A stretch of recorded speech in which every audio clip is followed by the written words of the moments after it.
बिस्मिल्लाहिर्रहमानिर्रहीम, अस्सलाम वालेकुम। जियो न्यूज़ पर आप देख रहे हैं आपस की बात। मैं हूं मुनीब फारूक, मेरे साथ मौजूद हैं नजम सेठी साहब। अस्सलाम वालेकुम। भारत की तरफ से बुज़दिलाना कार्रवाइयाँ अभी तक जारी हैं। न सिर्फ LOC के ऊपर वायलेशंस हो रही हैं और मुतअद्दिद दफ़ा हो चुकी है पिछले कुछ अरसे के दौरान, बल्कि आज तो इंतहा हो गई। एक मुसाफिर बस जो कि सिविलियन मुसाफिर बस थी, उसे वादी नीलम में निशाना बनाया गया और हत्ता कि जब उसमें शहादतें हुई, सिविलियंस कैजुअलिटीज़ हुई, तो जो एम्बुलेंस आई उसको भी निशाना बनाया गया, उसको भी अटैक किया गया। भारत की तरफ से ये रवैया को नया नहीं है। भारत इस जंगी जहरीत से बेसिकली चाह क्या रहा है? पाकिस्तान का मौक़िफ़ क्या है? पाकिस्तान, जहाँ पर पाकिस्तान के आज 3 फौजी जवान शहीद हुए, वहाँ भारत को भारी नुकसान पहुँचा, 7 लोग उनके हलाक हुए। लेकिन भारत का इंटेंट क्या है? भारतीय सरकार क्या चाह रही है? पाकिस्तान डिप्लोमेटिकली जो कर सकता था क्या उसने किया, और हमारी हुकूमत को मजीद क्या करने की ज़रूरत है? अभी हार्ट ऑफ एशिया कॉन्फ्रेंस हो रही है और कहा यह जा रहा है कि सरताज अजीज़ साहब वहाँ जा रहे हैं। बहुत से लोगों का ख्याल है कि वहाँ जाने का कोई फ़ायदा नहीं होगा। क्या ये तासुर दुरुस्त है या नहीं, इस पर आज के प्रोग्राम में बात होगी। और आने वाले वक्त के अंदर भारत क्या कर सकता है, ख़ास तौर पर उस वक्त जब अमेरिका में डोनाल्ड ट्रंप सदर का ओहदा संभालने जा रहे हैं।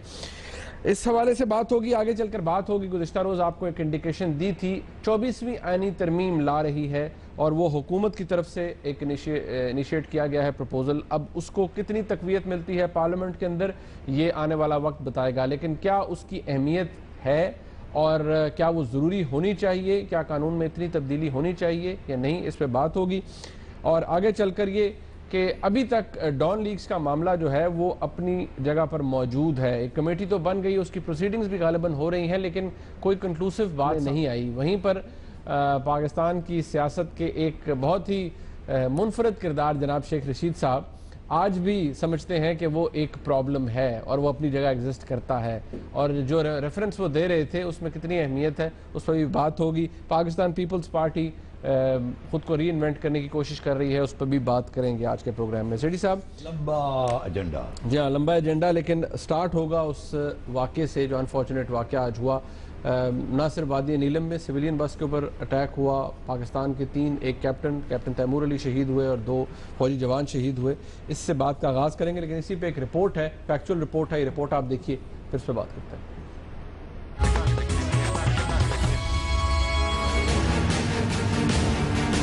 भारत की तरफ से LOC पर सीज फायर की खिलाफ वर्जी अब एक मामूल बनती जा रही है और अब तक मुतअद्दिद बार ये जारियत की जा चुकी है। आज भी इसी सिलसिले में पहले तो आजाद कश्मीर की वादी नीलम में एक मुसाफिर बस को निशाना बनाकर निहत्ते शहरियों को शहीद किया गया, जबकि LOC पर सीज फायर की खिलाफ वर्जी करते हुए फायरिंग के जरिए पाक फौज के 3 फौजियों को शहीद कर दिया गया, जिनमें एक कैप्टन भी शामिल है। याद रहे कि गुज़िश्ता रोज हिंदुस्तान की जानिब से ये तस्लीम किया गया था कि LOC पर फायरिंग के तबादले में उसके 3 फौजी हलाक हुए हैं। उधर ISPR के मुताबिक पाकिस्तान की जानिब से आज के वाक़े के बाद भरपूर जवाबी कार्रवाई की गई, जिस वजह से 7 भारतीय फौजी हलाक हो गए, जबकि वजीर दिफा ख्वाजा आसिफ साहब का कहना है कि भारतीय रवैया खित्ते को आग और खून की तरफ धकेल रहा है। आज जो शहादतें सिविलियन और 7 हमारे 3 फौजी जवान भी, एक ऑफिसर और 2 जो है वो 2 जवान शहीद हुए हैं, ये चीज ज्यादा देर अब चल नहीं सकती।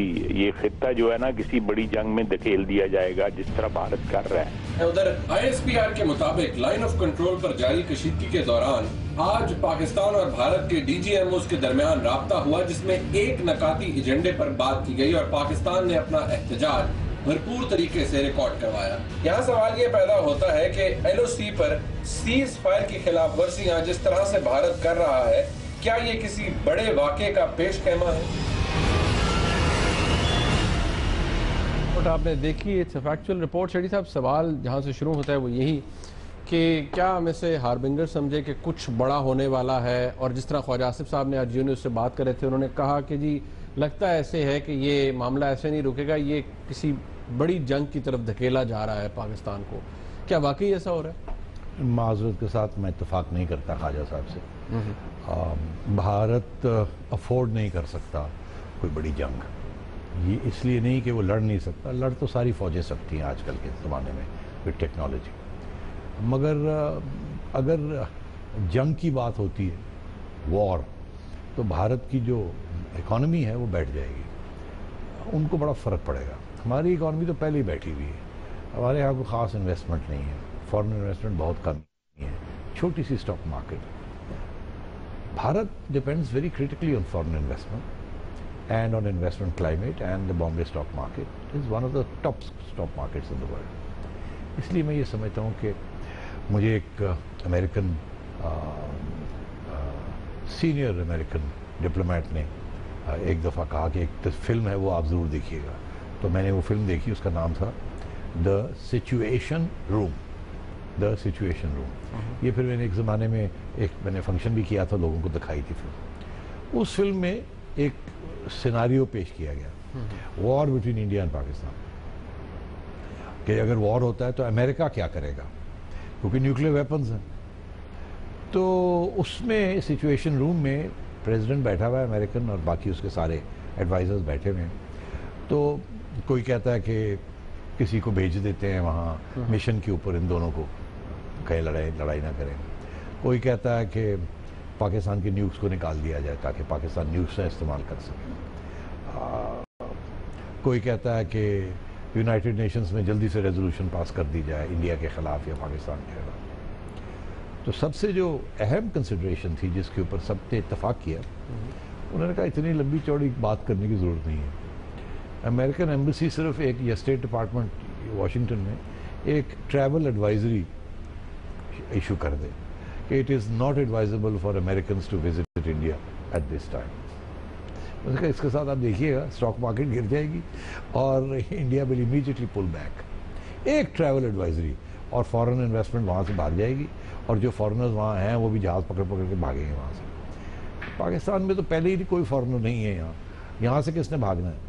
तो इंडिया की economy is very vulnerable to war, and Modi साहब की जो सारा एजेंडा है it is has to do with economic development. उसी के ऊपर तो वो आए थे। उनके दो पहलू हैं उनके एजेंडे के, एक ये कि इकोनॉमी को बैक टू 7-8-9% लेके जाना है, जॉब्स क्रिएट करने हैं, और दूसरा ये बड़ा इम्पॉर्टेंट है कि इलेक्शंस जीतना इन द स्टेट्स जो इस वक्त हो रही है। तो उस सूरत में कैसे इन दोनों ऑब्जेक्टिव्स को इकट्ठा किया जाए, ये उन्होंने ये फैसला किया था, जो कि मतलब लॉजिकल है बिल्कुल, कि पाकिस्तान के साथ बॉर्डर को हीट अप रखा जाए, मगर इतना भी हीट अप ना हो कि वॉर की तरफ चला जाए। उतना रखा जाए कि लोगों की अटेंशन डाइवर्ट रहे, मगर स्टॉक मार्केट जो है उसको कोई फर्क ना पड़े, दुनिया फिक्र ना हो करे कि ये कोई जंग की तरफ बात जा रही है। मतलब जो आजकल हो रहा है, it's part of the plan, it's part of the plan, it's part of India's plan. अच्छा। और आपने देखा किस कामयाबी के साथ उन्होंने कश्मीर के ऊपर जो जुल्म और तशद्दुद वहाँ कर रहा है हिंदुस्तान, उससे कैसे अटेंशन फोकस चेंज कर दिया है to the line of control and to terrorism. हालांकि इंडिया की जो स्टेट टेररिज्म इन कश्मीर जो है उसकी बात हो रही थी, वहाँ से हट के उन्होंने पाकिस्तान इंस्पायर्ड टेररिज्म और क्रॉस बॉर्डर के ऊपर उन्होंने फोकस कर दिया। इसी तरह जो इंडिया के अंदर इस वक्त जो लाइनें लगी हुई हैं करेंसीज के ऊपर और जो बेचैनी है उससे भी हटाने के लिए एम्फेसिस जो है वो, ताकि एक चीज़ याद रखिएगा मुनीब, पाकिस्तान की बदकिस्मती ये है कि हमारी सियासी हिस्ट्री ऐसी रही है कि हम कभी भी फॉरेन पॉलिसी के ऊपर नेशनल कंसेंसस नहीं रहा। उसकी वजह ये रही है कि सिविलियन जब आते हैं तो वो एक फॉरेन पॉलिसी करना चाहते हैं, जब फौज जाती है बराह रास्त रूल करने के लिए तो वो एक और फॉरेन पॉलिसी रखना चाहती है, और जब फौज डायरेक्टली रूल नहीं कर रही होती और सिविलियन हुकूमत कमज़ोर होती है तो फौज और सिविलियन हुकूमत के दरमियान कशमकश लगी रहती है और क्या फॉरेन पॉलिसी क्या होनी चाहिए विज़-वी इंडिया, विज़-वी अफगानिस्तान, विज़-वी चाइना, विज़-वी अमेरिका, जो हम विटनेस करते रहे हैं पिछले 5 साल में। आप देख रहे हैं क्या हो रहा है। तो हमारे यहाँ इत्तेफाक नहीं रहता on foreign policy, specially regarding neighbourhood Afghanistan and India. यहाँ मीडिया के अंदर भी मुख्तलिफ पॉइंट्स ऑफ व्यू मिलेंगे, सियासी जमातों में भी आपको मुख्तलिफ पॉइंट्स ऑफ व्यू मिलेंगे, opposition versus government, media pro government supporters versus anti government supporters.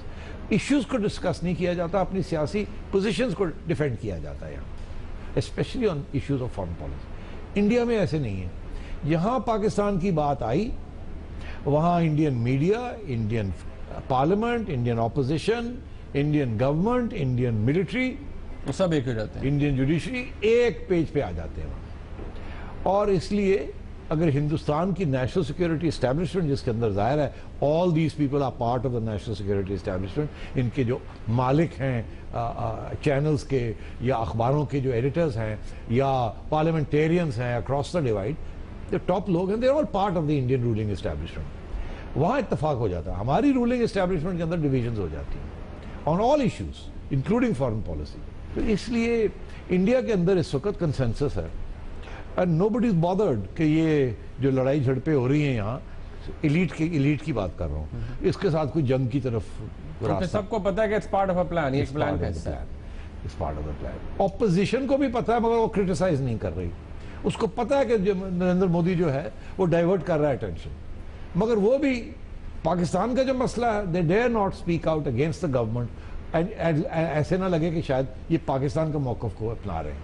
इसलिए ये सारा कुछ कंट्रोल्ड एनवायरनमेंट में हिंदुस्तान कर रहा है और उसका सिर्फ एक ही मकसद है कि अपनी आवाम को वो एक और ट्रक की बत्ती लगाएं कि हमने पाकिस्तान के साथ बड़ा हमने बॉर्डर हीट अप है, अब आगे एंटी पाकिस्तान जो इनका एक पूरा नोशन है। एक तो मैंने कहा कि ये अटेंशन डाइवर्ट कर दिया internationally from Kashmir to Pakistan, और दूसरा बहुत important and this is very important, वो ये कि आगे जो इलेक्शंस आ रहे हैं यूपी में खसूसन, वहाँ 3, 4, 5 स्टेट्स के नए इलेक्शंस आ रहे हैं। 4 में तो डेफिनेटली हो रहे हैं। अब बीजेपी अगर ऐसे लगे कि सॉफ्ट ऑन पाकिस्तान है तो वो तो उनका एक कंस्टिट्यूंसी है ना, उसको तो कॉन्स्टेंटली हवा देनी पड़ती है, ये कांग्रेस नहीं है।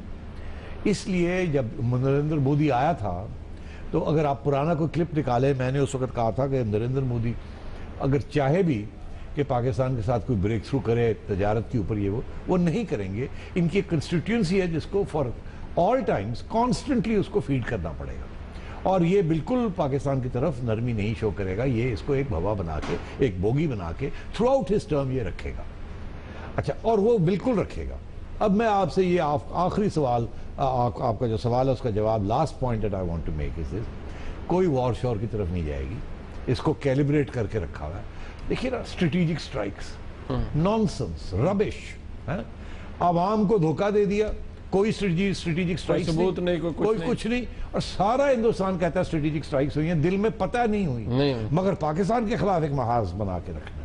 तो ये वहाँ इस किस्म की सेल्फ ड्यूपिंग भी एक मैकेनिज्म है, एंटी पाकिस्तान सेंटिमेंट है, ये नेशनलिज्म है ना, हिंदुस्तान की नेशनलिज्म, ये सिर्फ इंडियन नेशनलिज्म है, this is not necessarily Hindu nationalism. और सेकुलर लोग भी इस चीज़ में इसका हिस्सा है, इस चीज़ का। But they have fallen prey to it also. वो विक्टिम भी बने हैं इसका। बिल्कुल। अभी ये so the point I'm making is this, that ये जो दिसंबर का महीना ख़त्म हो जाए, उसके बाद मैं ये समझता हूँ कि जनवरी नहीं तो फरवरी लेटेस्ट ये स्टेबल हो जाएगी सिचुएशन बॉर्डर पे। मार्च में इलेक्शंस हैं सारे स्टेट्स में, 4 में, उससे बाद मार्च में है तो मार्च तक ये चलेगा, दिसंबर, जनवरी, फरवरी ये ऊपर नीचे चलेगा। As soon as the elections are over, आप देखिएगा ये बिल्कुल बॉर्डर जो है ये फिर पीसफुल हो जाएगा, और शायद अगर दोनों तरफ से फिर शायद कुछ पेशकदमी हो to establish some sort of normal relations. So ये जिस तरह इंडियन ऑक्युपाइड कश्मीर में जब हुए थे इलेक्शंस, तब भी यही प्रिटेक्स्ट था कि एंटी पाकिस्तान रेटरिक को बढ़ाओ। अब ये है कि जी बॉर्डर को हीट अप करें, लेकिन चले ये तो ठीक है, हो रहा है सिटी साहब, बट आज यहाँ एक डिबेट पाकिस्तान के अंदर ये सवाल ये उठाया जा रहा है कि जो आज हुआ, जैसे ठीक है LOC की वायलेशन हो रही है, मुतअद्दिद दफ़ा हुई है, लेकिन जिस तरह से एक सिविलियन बस को टारगेट किया गया, सिविलियन कैजुअल्टीज़ आज ज़्यादा तादाद में हुई, पहले भी हुई हैं, तो क्या पाकिस्तान को अब कोई जैसे कहा जाता है ना एक लेवल अबव जाना चाहिए? आज बात हो रही थी कि वॉर क्राइम्स के हवाले से जाना चाहिए, और वॉर क्राइम्स के हवाले से एक बाकायदा पिटिशन मूव होनी चाहिए against the Indian prime minister कि ये आप क्या कर रहे हैं, it's the violation of UN charter, the Geneva convention and what not. यार हम लोग बातें बहुत करते हैं, जाहिल लोग हैं हम, ये जिस किस्म की जो लोग ये सजेशंस दे रहे हैं वॉर क्राइम्स वगैरह, अभी आपको आपके एम्बेसडर्स और आपका फॉरेन सेक्रेटरी ने आके बताया है कि आपकी बात दुनिया सुनने के लिए तैयार नहीं है, क्योंकि आपने यहाँ जिहादी पाले हुए हैं। एलिजिडली बताया ना, एलिजिडली बताया, एलिजिडली बताया, मुझे तो बताया। अच्छा, तो बात ये है कि एक तरफ ये, दूसरी तरफ आप टीवी के ऊपर बैठ के वॉर क्राइम्स हम ये करेंगे, यार अपनी औकात तो देखें आप तो सॉफ्ट इमेज प्रोजेक्ट भी नहीं कर पा रहे हैं अपना। हिंदुस्तान के साथ दुनिया का रोमांस है, आपके साथ तो नफरतें हैं दुनिया में, और आप इसको स्टडी करें ना कि ये क्यों है ऐसे, उसको तो ठीक करने की कोशिश करें। आपकी जो मौक़िफ़ है ऑन इंडिया, दुनिया सुनने के लिए तैयार नहीं है। हाँ, आज मैंने ये भी सुना कि दुनिया क्यों नहीं सुनने के लिए तैयार, मौका परस्त है दुनिया, अपने इकोनॉमिक इंटरेस्ट को प्रोटेक्ट करती है, अपनी हिपोक्रिटिकल है दुनिया। 100% सही, ये सही है बात। और दोस्तियों पे नहीं जलती है, मफाद पे जलती है। एब्सोल्युटली। अब इस सूरत में आप जाके वॉर क्राइम की बात करेंगे, आपके तो रिसीव करने वाला एयरपोर्ट पे कोई नहीं होगा। आप वॉर क्राइम्स की बात करने जा रहे हैं, वहाँ आपके ऊपर टेररिज्म के आपके ऊपर इल्ज़ाम लग रहे हैं और आप वॉर क्राइम्स की बात कर रहे हैं। ये सिर्फ मीडिया में बैठ के और आवाम को दिखाने के लिए कि हम कितने ऑन द जॉब हैं और हम ये कर रहे हैं वो कर रहे हैं, इस नॉनसेंस। कोई इस किस्म का ना इनिशिएटिव आप ले सकते हैं ना आप लेंगे, ये भी मैं लिख के दे रहा हूँ। आप में इतनी, जब आप ये डिस्कस करेंगे ना फॉरेन ऑफिस और एनीवे, तो हंसेंगे लोग आपके ऊपर कि ये आप वॉर, ये आप मीडिया चैनल्स के ऊपर बैठ के ये बात कर सकते हैं, हम ये कर दें, हम ये कर दें, हम ये कर दें। आप थोड़ा सा सॉफ्ट इमेज तो बनाएं अपना दुनिया में, वो तो आप कामयाब नहीं हो पा रहे हैं। अभी आपने लंबे चौड़े 20-22 लोग पार्लियामेंटेरियंस भेजे थे, बेचारे उनमें से 2-4 को तो शायद पता भी नहीं था वो क्या करने गए हैं। तो मतलब है अभी वो चक्कर लगा के आए हैं और उनको क्या कहते हैं आके, वो कहते हैं जी हमारी बात सुनने के लिए तैयार नहीं है। वो कहते हैं हम तो मजबूर हैं, बात आप सही कह रहे हैं मगर हम ऑफिशियली कुछ नहीं कर सकते। यही है ना। तो फिर आप अब वॉर क्राइम्स की बात करने जा रहे हैं, वहां तो छोड़िए यार ये बात। बट सेठ साहब बात ये है, अब मुझे खैर ब्रेक का भी कहा जाए, लेकिन सवाल यहाँ ये आता है कि फिर ठीक है हम चले, जो हमारा एरर हम नहीं कर पाए, लेकिन ये भी तो कोई तुक नहीं कि हम हाथ पे हाथ धर के बैठ रहे हैं, फिर हम क्या कर सकते हैं। मतलब इस तरह वायलेशंस होती रहे, सिविलियन कैजुअलिटीज होती रहे, कल आज ये हुआ है, कल खुदा ना खास्ता कुछ और हो सकता है। बेशक ना सही चले, एक झूठी सर्जिकल स्ट्राइक का दावा फिर हो सकता है, तो फिर क्या करे पाकिस्तान। आपको अपनी फॉरेन पॉलिसी सोचना चाहिए कि आपकी फॉरेन पॉलिसी है क्या। और अगर अभी ब्रेक ले रहे हैं तो ब्रेक के बाद एक नया इशू है, उसको डिस्कस करते हैं। वो क्या है? वो क्या है? वो ये कि अभी एक सरताज अजीज साहब गए थे पार्लियामेंट में और वो कह रहे हैं, सेनेट में उन्होंने अनाउंस किया कि नई कमेटी बन रही है, एक बनेगी कि फॉरेन पॉलिसी क्या हमारी होनी चाहिए, इंडिया पॉलिसी। India policy. तो ये चीज है ना, बैठे वहां बुलाएं, फौजियों को भी बुलाएं, खुद भी आए, पार्लियामेंटेरियंस भी बुलाएं, खरी खरी बात करें कि हमसे क्या गलतियां हुई हैं, क्यों दुनिया हमारी फॉरेन पॉलिसी को तस्लीम नहीं करती। कुछ अंदर भी तो देखें। सारा वक्त दुनिया के ऊपर इल्जाम लगाना और फिर नाकाम हो जाना, भाई ना इल्जाम लगा के कामयाबी दिखाओ ना। मतलब खुले दिल से एक दूसरे से बात करें। चलिए इस पर बात करते हैं जी ब्रेक के बाद कि अगर ये कमेटी जिसकी बात की जा रही है ये बने और तमाम स्टेक होल्डर उसके अंदर आए तो क्या उसका फायदा भी होगा या ये भी सिर्फ एक पेपर टूल है। इस पर बात करेंगे ब्रेक के बाद, हमारे साथ रहिए।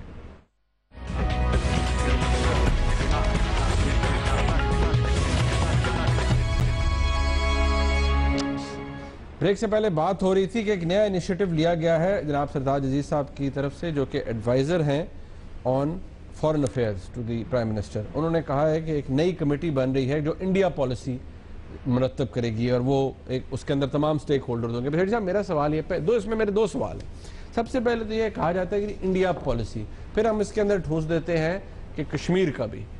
मेरा पहला सवाल यह है कि क्या इंडिया पॉलिसी और कश्मीर पॉलिसी फर्क होनी चाहिए या एक ही होनी चाहिए? हाँ, बहुत इंपॉर्टेंट सवाल है। हमारी India policy has been our Kashmir policy. अगर वो इंडिया पॉलिसी होती जिसका कश्मीर एक हिस्सा होता तो शायद हम इस मोड़ पे ना पहुंचते।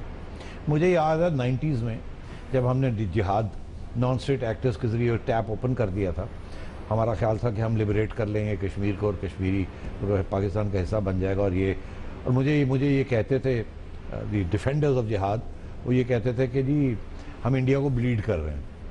मैंने कहा इंडिया को आप नहीं ब्लीड कर सकते इस तरीके के साथ, हकीकत फेस करें ना। आपका ख्याल है कि वो फौजें भेज के वहाँ 10 साल फौजें नहीं रख सकता? कहने लगे नहीं जी बड़ा महंगा है। उन्होंने 10 साल नहीं, अब 90s 2000 25 ईयर्स हो गए वहाँ फौजें बैठी हुई हैं। India is a big economy यार, दे कैन अफोर्ड इट। आप उनको नहीं ब्लीड कर रहे, ये छोड़ दें ये सोचना कि आप उनको को ब्लीड कर रहे हैं।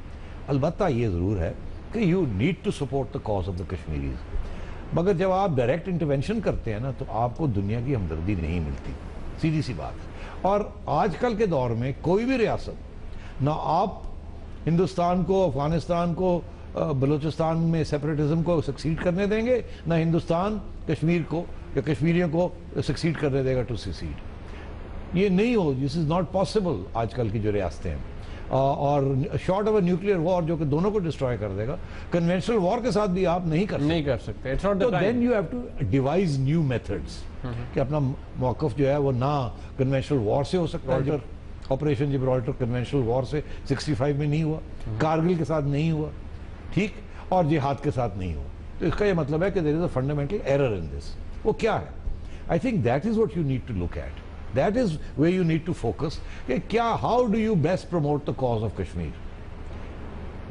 वो आज तक डिबेट ही नहीं हुई इस मुल्क में। इस मुल्क में तो जो बंदा ये डिबेट करता है, अगर मैं ये बात कह रहा हूँ, कल मुझे गालियां पड़ती हैं कि जी आप तो जनाब, आप तो ये हैं, आप तो इंडियन एजेंट है, आप तो फलाने हैं। कड़वा घूट, ये कोई तैयार नहीं है हकीकत को पहचानने के लिए इस मुल्क में। मगर बात यह है, जनरल मुशर्रफ ने किया क्या था? क्या आज भी आप तस्लीम करते हैं जनरल मुशर्रफ ने जो कदम उठाया था? ये वो जनरल है जिसने कारगिल किया था। और मैंने जनरल साहब को इंटरव्यू किया 15 दिन जब after the take over in 99, तो उन्होंने कहा कि जो मैंने कारगिल किया था वो मैंने सही किया था और मैं अभी भी हिंदुस्तान के साथ लड़ूंगा। मैंने कहा था आप लड़ेंगे? उन्होंने कहा मैं लड़ूंगा, I will fight with India, I will continue fighting. उनका ये मौक़िफ़ था कि वो सही था। आज भी बाय द वे वो कहते हैं कारगिल सही था, चले छोड़े उस, हम वहाँ नहीं जाते। मगर 2004-05 में 2004-05 में मैं आज आपको बता रहा हूँ, और बहुत से सहाफ़ी इसके विटनेसेस हैं, हमें बुलाया गया जनरल साहब ने अपने कैंप ऑफिस में, और वहाँ हमें ब्रीफिंग दी। उस वक्त एडिटर्स को बुलाते थे, हमें बुलाया सब में। मजीद निज़ामी साहब भी बैठे थे, हम भी बैठे थे, और भी बड़े लोग बैठे थे। आपने बताया शायद शामी साहब भी थे, और भी थे, और जनरल मुशर्रफ थे। और वहाँ ब्रीफिंग किसने दी? जनरल कियानी ने दी। उस वक्त जनरल कियानी DGMO थे, और जनरल कियानी ने वहाँ ब्रीफिंग दी हमें और ये कहा कि जिहाद को हम बंद कर रहे हैं बिकॉज ये काउंटर प्रोडक्टिव हो गई है। कोई जनरल मुशर्रफ जो है वो तैयारी कर रहे थे out of the box thinking.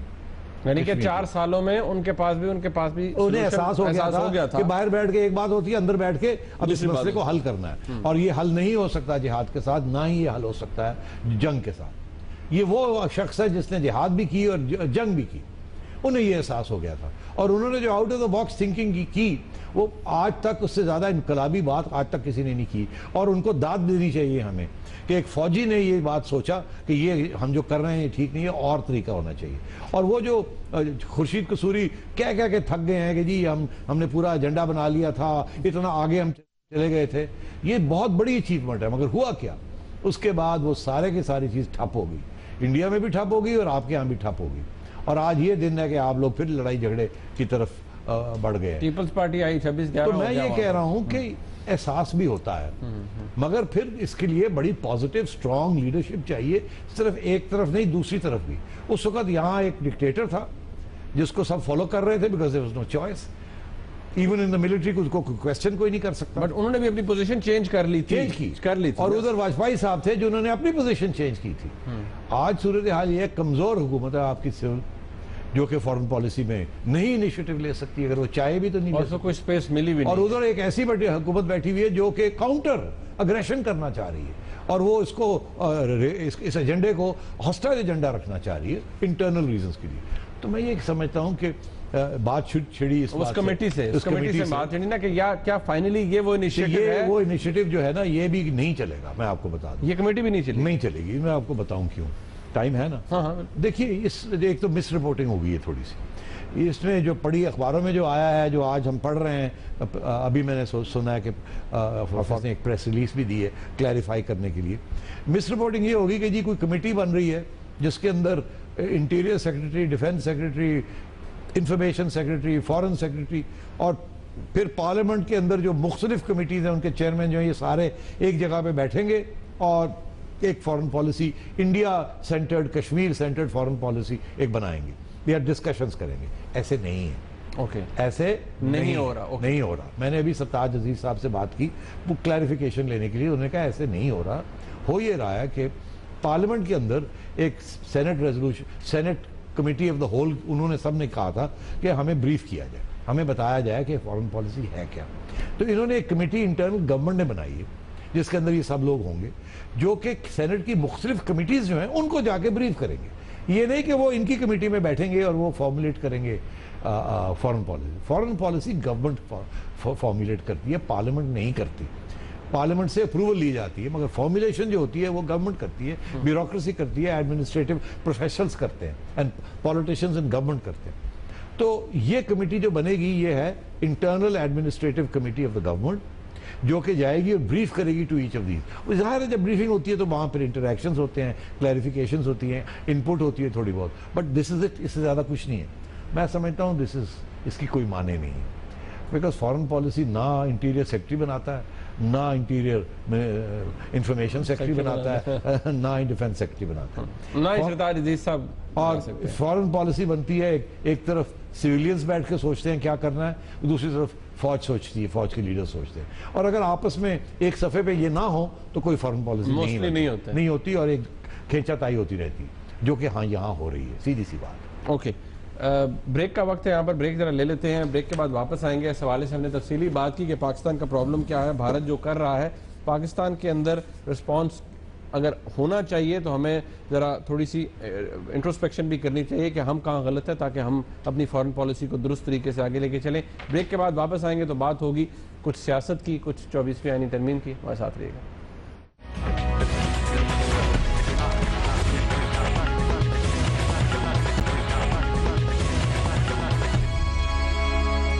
तो फिर आपको खुशामदीद कहते हैं। मैंने इब्तदाइया में कहा था कि डॉन लीग्स का मामला चल रहा है, कमेटी बन गई है, शायद प्रोसीडिंग्स भी हो रही हैं, लेकिन शेख रशीद साहब उस पर क्या फरमा रहे हैं आज, ज़रा ये सुनने के लायक है। देखिए, डॉन लीग के केस से नहीं बच सकती, ये अदारों का फैसला है। किसी के आने और जाने से अदारों के फैसलों पर कोई फर्क नहीं पड़ता। अगर समुंदर से मौजें खत्म होने जा रही हैं 28 तारीख को, तो इसका मतलब ये नहीं है कि समुंदर की तह में मगरमच्छ नहीं बैठे हुए हैं। समुंदर की तह में मगरमच्छ हैं। सेठी साहब, इसके ऊपर अगर मैं लिख सकता तो मैं लिखता बिला उन्वान। अब मैं तो नहीं कह सकता कि वो मगरमच्छ किसको कह देते, लेकिन और शेख साहब जो हैं वो उनके बड़े तल्लकात हैं मगरमच्छों के साथ, ऐसे ही है ना। वो कहाँ गए ये मगरमच्छ जिस दिन शेख साहब मोटरसाइकिल पर निकले थे,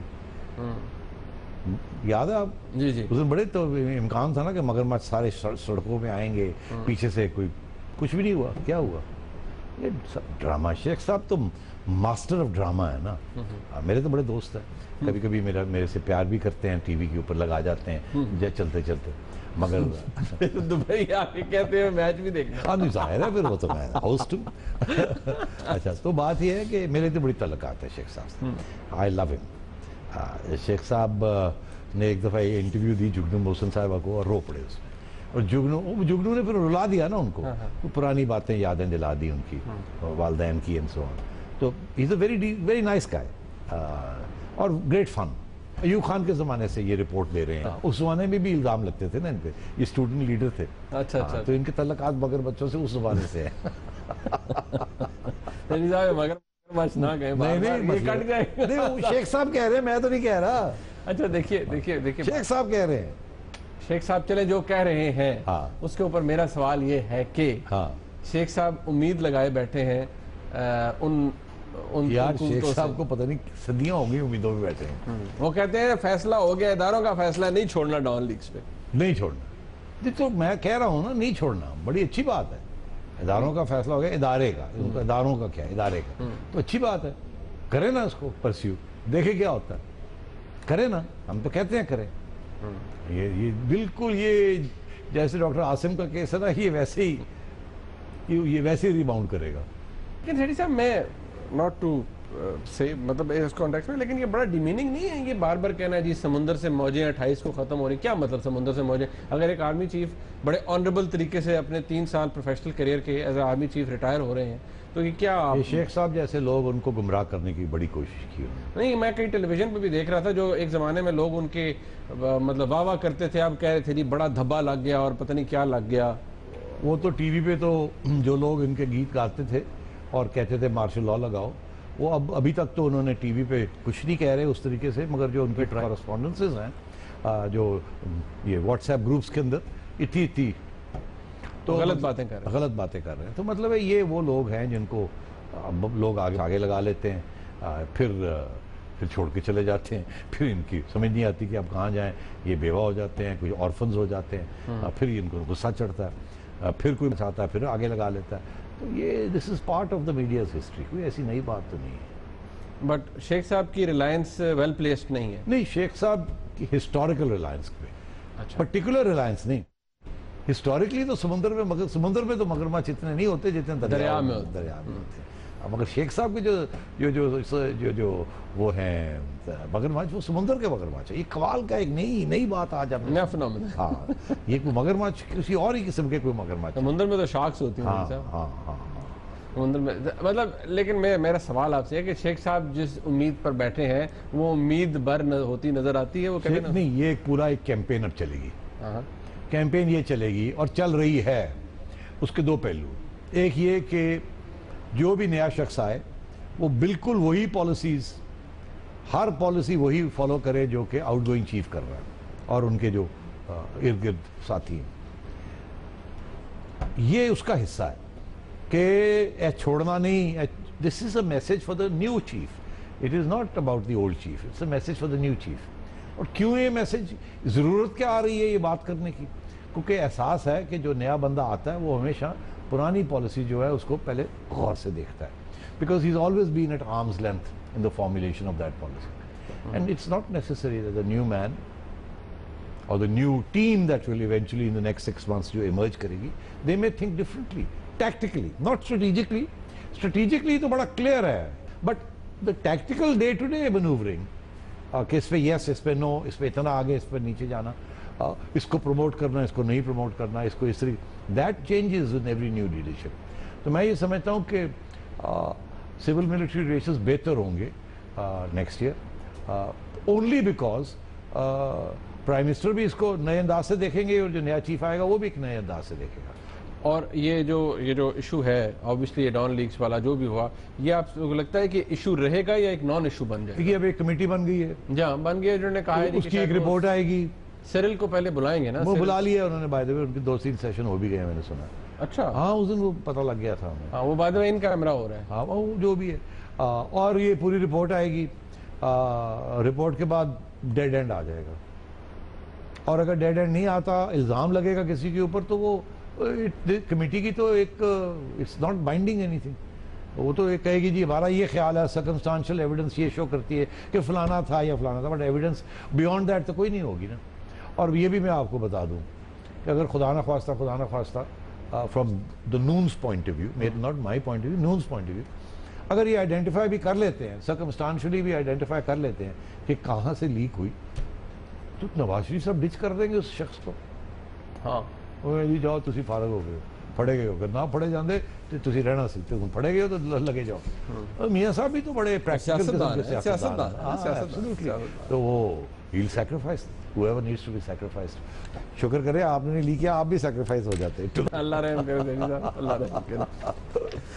आज का प्रोग्राम आपने देखा, इसका फीडबैक हमें जरूर दीजिएगा। इंशाल्लाह अगले हफ्ते फिर मुलाकात होगी, तब तक के लिए इजाजत, खुदा हाफिज़।